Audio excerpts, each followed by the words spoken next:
Everybody, welcome back into the Hatch Toyota Friday Night Football Show. We're kicking it off for 2024 and doing it right here in the friendly confines of the Hatch Toyota showroom, the dealership right here. They are our namesake and title sponsor of the radio program, the radio show.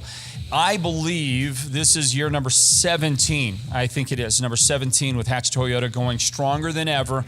The dealership certainly is, and our partnership with them, again, stronger than ever. We appreciate all of our sponsoring partners that have made it possible for us these many years to bring you the best coverage of high school football. But Hatch Toyota is right there in the middle of all of that. So we thank them. We thank Chaz Hatch. Thanks to Seth Gaston, Antonio Federico, and all the great people here at Hatch Toyota. My name is Floyd Simmons. There's Derek Simmons with the Sports Zone right over there. And sandwiched in between is another first-year head coach here in the 3A East. And he's a guy that's very familiar with the program that he has taken over now at Blue Ridge High School. Eric Hjalmerson joins us now, class of 97, Coach. Yes, class thank you, Floyd. Class of 97. Yes. Let's just launch right there. You bring with you a history, a familiarity with the Blue Ridge Yellow Jackets that not a lot of people who have coached of recent have. And that is that you were right there in the midst of the streak. Yep. The great winning streak the Blue Ridge Yellow Jackets had. You played for Coach Paul Morrow and those other great coaches that complemented that staff for so many years as well. So you bring this kind of firsthand experience to the greatness of what Blue Ridge football was all about in the day. Yeah. Yes, it's a great program, very tradition program. Probably the most state championships in Arizona high school. 15 championships coming into this year, more than anybody. Right. Let's talk about the streak. You were there Very for special. how many games did you play in the Blue Ridge program as a part of that streak? The first 39. So 3 years of being undefeated my sophomore year and junior and senior year. And then my junior year and senior year, we started the rivalries with Arizona Boys Ranch. Right. You know, I think we were 5-0 against them. My senior year, we played Arizona Boys Ranch at home and beat them 10-0. And then, of course, in the state championship game, we beat them 22-20.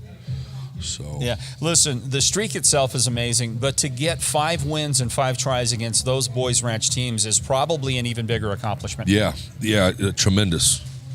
They had tremendous athletes and tremendous coaching, and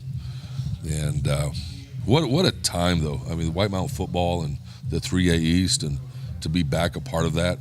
Just a special place. The White Mountains are special.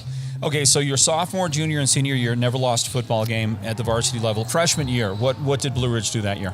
Freshman year, we lost to Sholo, I believe, in the quarterfinals. Okay. Still a lot of success. Quarterfinals or semi, something like that. Maybe not quite the level of success that Paul Morrow demanded out of his teams. Right. But a lot of success. A lot of teams would be happy to make the playoffs. Right. Okay. Blue Ridge, it's always what more can we do than just make the playoffs? But let's talk about those 3 years. Undefeated, 3 years, 3 state championships, your sophomore, junior, senior years. When you go through that, you play in that kind of program with that kind of success. Does that kind of spoil you for the rest of what you do? You've spent the last 3 years at Wilcox, and by the way, 2 years ago, great year, great season for you and the team, semifinalists that year. But Coach, it has to be very difficult to go through a year. Last year you were 6-5. I'm tainted. You're tainted. You're spoiled. You know, it's like the old Mountain View guys. You know, right. The Toro Nation. Back in their day. Yeah, you know, I don't know if it'll ever be duplicated.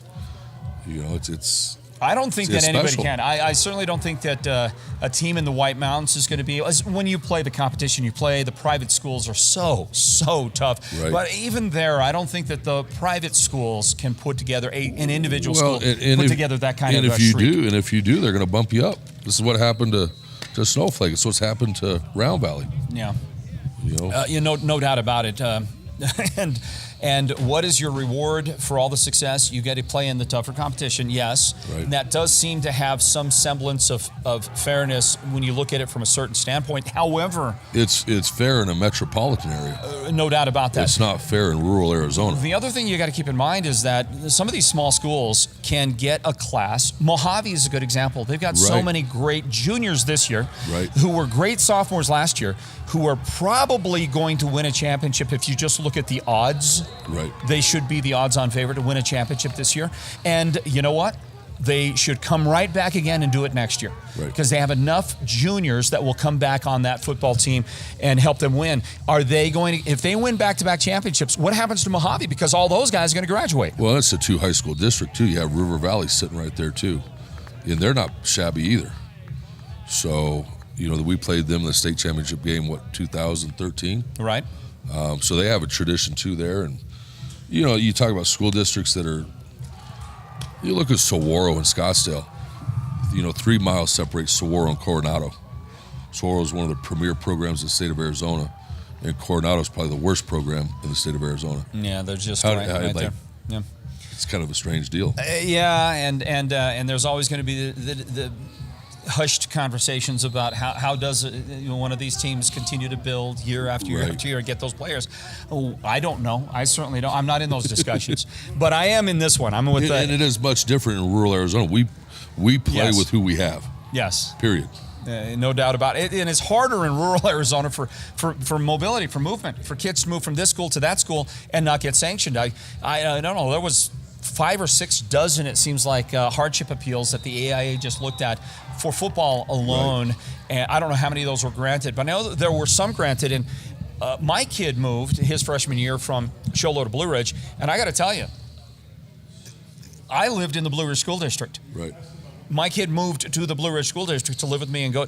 He didn't get a hardship appeal. I don't understand how that works. Other kids do, similar or situations that don't even seem to be close to what mine was, and yet they're granted. I don't understand the system.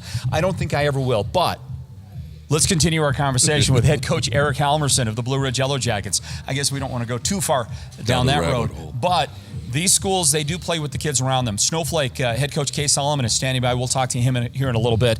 We're talking with Coach Hjalmerson at Blue Ridge now. You bring this history of having played in the program, being very familiar, and let me ask you. Having coached in the program, too. Yes, right. You coached with Paul Morrow For 4 years. in your early days as a coach, as a high school coach. Coached with him at Post and Butte, too. So what did you bring with you? What are the best parts of Paul Morrow that you hope to be more like as a coach? What kind of things do you want to do that you saw brought a lot of success in his many years of coaching? Go. First is probably just to care about kids, and to love kids and be a servant to others and try to give those kids the same experiences that I had. Coach Moore did a really, really good job of giving us experiences that he had in his life and taking us to camps and feeding us and breaking bread with your teammates and your brothers and just trying to do some of those things, I remember the first time I ever went to a Paul Morrow football practice, and this is after the Yellow Jackets already established their greatness, many state championships into it, and my first time to ever attend a Blue Ridge practice, I thought to myself, I'm going to see something that I've never seen before. I've been to many practices. I had been to many Snowflake practices and Sholo practices before that. I was a high school football player, and I had gone to untold numbers of football practices, and I kind of had this expectation of what that should be like. But Blue Ridge was going to be different. I thought I was going to show up, and it was going to be a lot different than anything that I had seen. There were going to be things happening there that were going to blow my mind. And I would say the only thing that did blow my mind about a Blue Ridge practice that was different than anything that I had seen prior to that was just really the level of discipline in the kids in their movements. Right. That was it, because it was I thought, a bland practice. I didn't see anything there that was any different than anybody else was doing. In fact, I didn't think that they were doing anything particularly special. But what I did notice was it was a guy named Bob London. There was this coach, Bob London, he had this whistle, and he could yell. And when the team would move from station to station before you started running offense and doing the various, you guys weren't doing anything. Blue Ridge wasn't doing anything different than other teams are doing. But what was different was everybody sprinted from this station to that one. There seemed to be this respect for the coaching staff, respect for what the coaches' expectations were, and an unwillingness to waste the time of those coaches. You didn't hear people yelling. They didn't have to be motivated to run, get moving, this, that, whatever. They just did it. That is what was different about a Blue Ridge practice for me. Yeah, jacket bots. We were like robots. We just did what we were told. And, I think a lot of discipline is simplicity. Knowing what's expected in simple terms. You played, it's simple. Do what you're told to do, and do it quietly, with a servant's heart. So we're trying to bring those things back. It's hard. We're in a different world. Yeah, kids are not the same as what they were 15 years ago. No, 25 years ago, 30 years ago. Much different. 28 years ago. Some of us are the old Roadrunner. Some of us are way back in those days. I can assure you of that. But yeah, kids are different, and as a coach, you have to adjust to what's different. Listen, we did ourselves no favors during the COVID timeframe when we kept kids home and we isolated kids, and we changed really the mindset of a lot of the young people that we deal with today. Probably my best year of coaching was the COVID year at Wilcox. It was a very blue collar community, real blue collar ranching and hard working, and those kids couldn't go to work. They were isolated, so they had to go to work somewhere. It was on the football field. Yeah, and it was great. And so that was a neat year. That our attendance, summer attendance, and buy-in was really special that year. Yeah. You guys just went to California camp. We did. How did that go? It went great. Coach Moore was a jack of all trades. He played high school golf and college golf as well. Played college golf at Long Beach State. One of his teammates was Tom DeGaulle. And so Tom DeGaulle still lives. I'm sure you probably stayed at Tom DeGaule's house when you were coming through. So Tom DeGaulle gave his house to us, and we slept in the backyard, and it's 3/4 of a mile from Pier 13 or Tower 13 of the lifeguard towers. And so we jogged down from his house and be on the beach at 5:15, 5:30 in the morning. And we had an incident that happened at a camp, so we weren't allowed in the water. Yeah. Unfortunate. And I'm not going to talk about that at all. Yeah. Other than we weren't allowed in the water, and our kids abide, and we trained like Rocky Balboa and Apollo Creed in the sand, and it was great. Had a great time. Derek, you went to California camp a number of times. I know because I wrote those checks. And I had to do the fundraising for that also. Right. What is it, Derek? What was so special about that experience to, I don't know, tie the team together, bond the team? I don't know. What do you get out of a camp like that? It was, a lot of it came from hearing from the guys before. Right. And it was the horror stories, going into it with the dread. And then when you finished, and it was dreadful the whole week because it was the hardest week of your life. Getting through it it changed you. Yeah. You felt more like a man. And then, by the way, Bob London, you mentioned him, former coach for a long time. He was one of my assistant coaches. When I played there, it wasn't until after I had graduated and I started watching. What's the show with the special forces training? The Navy SEALs. Yeah, and I realized he just stole all of those workouts. That's all he did,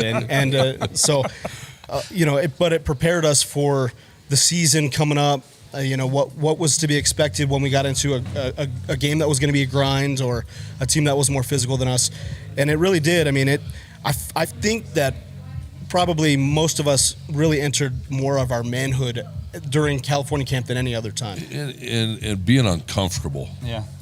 It's okay. It's okay to be uncomfortable. Discomfort. If you play in a state championship game, you're going to be uncomfortable. Yeah.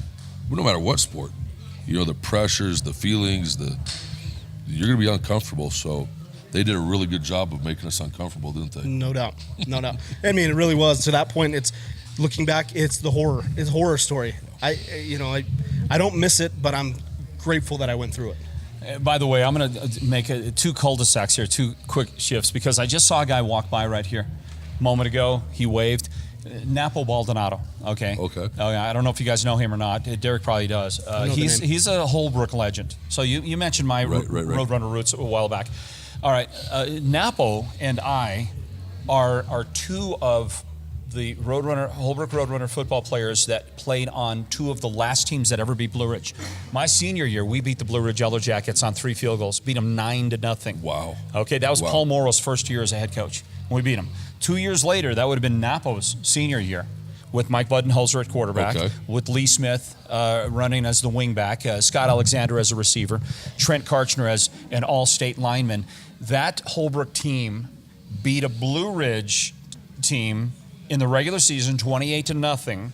Blue Ridge won the state championship that year. So these two, you got in this building here at Hatch Toyota, two Roadrunners with some pretty good lineage here. And records of beating making sure we know that beating too, the Yellow right? Jacket. Yeah, because it hadn't happened since, okay? Somebody got to say something. I also want to, another cul-de-sac here. There's Coach Kay Solomon is standing by, Snowflake coach. He's going to join us in a little bit. We'll talk about the Snowflake Lobos kicking off the 2024 season. And I just want to say this. Back in your days of playing, mid-90s, right, the seasons that preceded that, seasons especially that came during your time and after that, so many times, it doesn't happen anymore today. That Snowflake program is incredible. But so many times I felt Blue Ridge had inferior talent going up against the Snowflake Lobos, lesser in terms of size and overall talent, and yet somehow always found a way to beat the Snowflake Lobos when it counted. How did this Blue Ridge team do that for so many years? Well, you know what, 91, 92, 93, they won state championships. Yes, they did. And then they had a slew of coaches. I don't know how many coaches they had over the next 15 years, but Kay has done a great job of having tenure.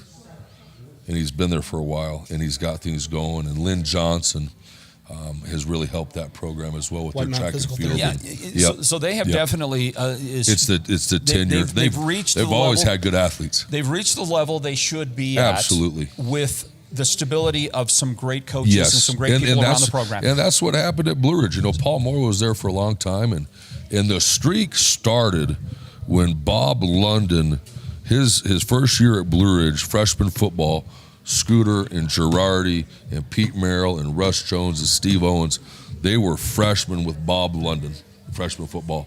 And when they were seniors, that's when the streak took off. Yeah. So I think it has a lot to do with longevity and tenure. Consistency. Yes. And the really kind of the chemistry of great culture, right? And it was always so. You're working to bring some of that back. The Yellow Jackets are coming off of the best year they've had in quite some time, and did it with a relatively young roster last year. Got to the second round of the playoffs. We all know that.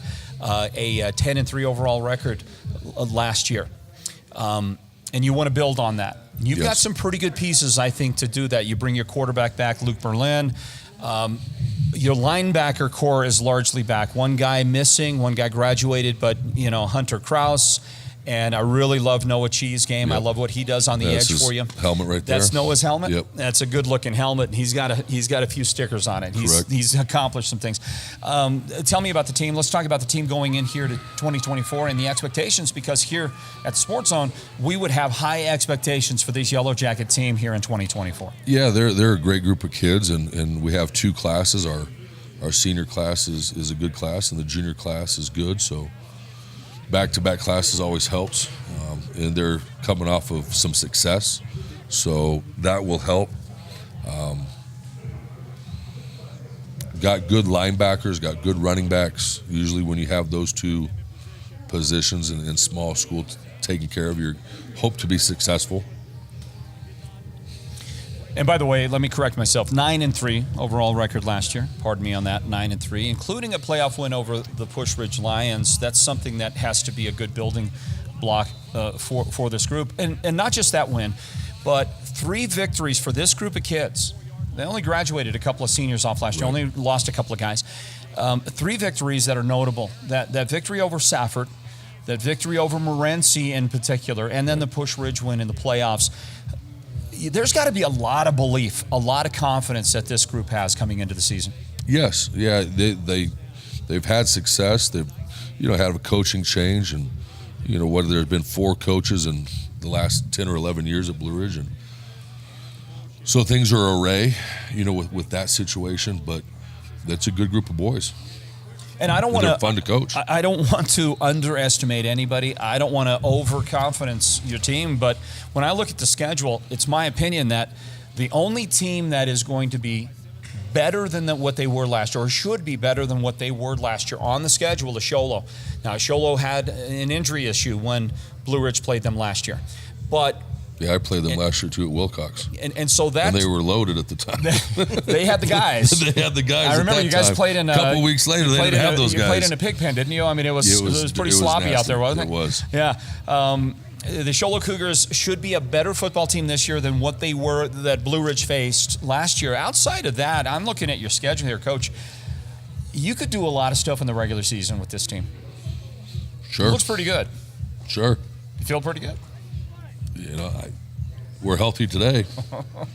Health matters a lot, that's for sure. Is that a classic Blue Ridge response right there? He comes straight from the Paul Morrow era, doesn't he? Kind of is. You were hoping that Dane Thompson would be here. Yeah. Make a trip up to do the interview for you, like Dane used to do our interviews on the Friday Night Football show for Paul. He's a reptilian. He likes that warm weather. He won't come home. He's not going to head back up this direction. But your team getting ready for the season. Blue Ridge in the last few years.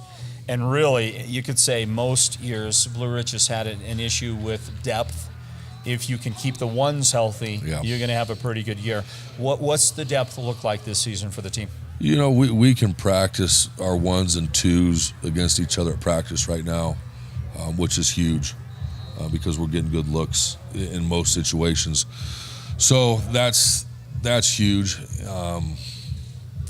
But it's, how you're only as good as your number 2s. So we don't have a lot of number 2s. They're young, they're sophomores, or they're young juniors that haven't played yet. And so hopefully if we can stay healthy, mid-season, some of those kids are developed and they're varsity players. So a lot of it is just developing those number 2s. Well, you've got a pretty good coaching staff to help get these guys developed, and there has been some turnover there. Yes. You being a first-year head coach, I like the addition of Alex Stebbins. He brings a lot of great next-level collegiate playing and coaching experience to the table for you. He's not the only guy, though. You've got a really good staff coming in. Yeah, and Stebbins he's a Girardi. There's a lot of lineage there in the Blue Ridge tradition, and his uncle Frank and I were college roommates and high school teammates and best friends, and so it's nice to have Alex there. It's nice to have the support of his family. He's a great coach. He spent the last 6 years as an offensive line coach at Ottawa there in Surprise, and is a really, really good coach. He's really, really good for kids. Very, very lucky to get him and his wife and his newborn baby to move up here, and they want to be here. They want to raise their family and kids in the White Mountains, and just a great human being, great family, and a great coach. Yep, very lucky to have him. Well, it's going to be a fun season to watch ahead. Something about, I don't know if you call it luck or what it is, but here at the Sports Zone and with the Friday Night Football show, every time we have a great season, and I thought last year was a great season in the White Mountains, every time we have a great season, and it works really well for us in our broadcast work that we do, it seems like, how can we match this? But every year seems to be better than the one before. And when I look at what your team has, when I see what Michael Boyce and the Sholo Cougars have coming in and what they're capable of doing, Snowflake, we'll talk to them in a bit. Round Valley always seems to find a way to be tough and to win football games. St. John's has a rich tradition in history. When you put it all together, I just feel like it's going to be another great year of football in the White Mountains. Yeah, I would strongly agree. It's a great area for high school football. All right, great area. Coach, thanks for spending the time with us. Looking forward to seeing you. We'll see you this Friday night. We'll see you, for those who are watching this now on a Friday, tonight. Just a little further north. We're going to go to Monument Valley. Follow you guys up there, okay? So Appreciate it. Make sure you bring some extra peanut butter sandwiches or whatever it is you feed the guys, because we'll be hungry too, okay? So take care of us, Coach. Appreciate you. Okay? Thank you, Floyd. All right, Eric Hjalmerson is the new head coach of the Blue Ridge Yellow Jackets, taking over the program this year and bringing in a wealth of experience, not just him, but his coaching staff, and a great core of players to build around, that's for sure. Look for some fun out of the Yellow Jackets, and I look at the schedule. This Blue Ridge team is going to have a big year. We'll talk with Kay Solomon, the Snowflake coach. Look for that video. Look for our other video that we recorded earlier today here at Hatch Toyota with Michael Boyce of the Sholo Cougars, and we're getting this thing going, getting this thing started, getting the season underway with Hatch Toyota as our flagship sponsor here on the Hatch Toyota Friday Night Football Show. Stand by, everybody.